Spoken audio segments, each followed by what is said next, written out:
Hello Hyderabad, good evening.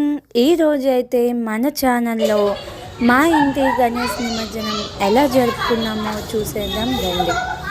ముందుగా అయితే మంచిగా పూజ చేసుకొని తర్వాత ఒక 30 మెంబర్స్కి వీలైనట్టుగా ఒక అన్నదానాన్ని అయితే ఏర్పాటు చేసుకున్నానండి.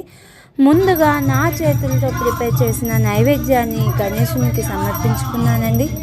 తర్వాత ఆ నైవేద్యాన్ని మా family members and surrounding peoples అయితే స్వీకరించుకున్నామండి. తర్వాత కొన్ని గణేశునితో సెల్ఫీలు దిగి, ఇంకా గణేష్ నిమజ్జనం అంటే డ్యాన్స్ మ్యూజిక్ లేకుండా ఉంటుందా, అలా కొంచెం మా ఫ్యామిలీ మెంబర్స్తో 2 స్టెప్పులు వేసి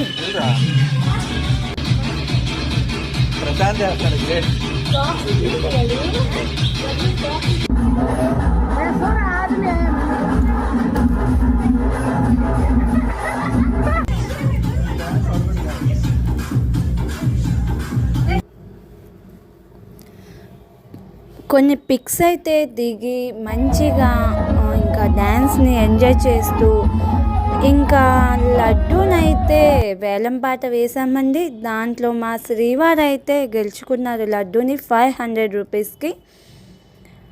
అండ్ గణేషుని అట్లా తీసుకొని ఇంకా నిమజ్జనానికి అయితే అందరం స్టార్ట్ అయిపోయామండి.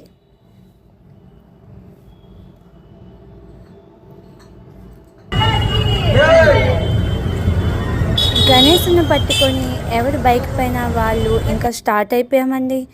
మంచిగా దగ్గరలో ఉన్న హెచ్ఎంటీ గ్రౌండ్కి అయితే ఇంకా మేమందరం స్టార్ట్ అయిపోయామండి.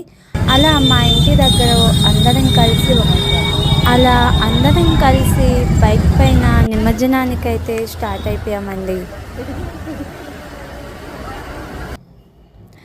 మొత్తానికైతే నిమజ్జనం ప్లేస్కి అయితే రీచ్ అయిపోయామండి.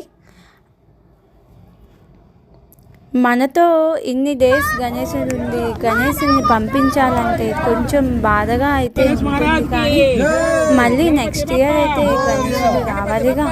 సో అందుకని వాళ్ళ పేరెంట్స్ దగ్గరికి అయితే గణేశుని సాగనంపడానికి ఫ్యామిలీ మెంబర్స్తో అందరితో అయితే వెళ్ళి మంచిగా నిమజ్జనం చేసుకొని ఇంటికి అయితే క్షేమంగా వచ్చేసామండి.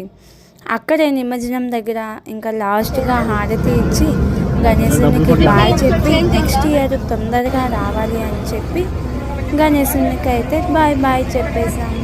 అంతేనండి. ఇంకా మా గణేశుడు వెళ్ళేసరికి మా వారైతే బాధతో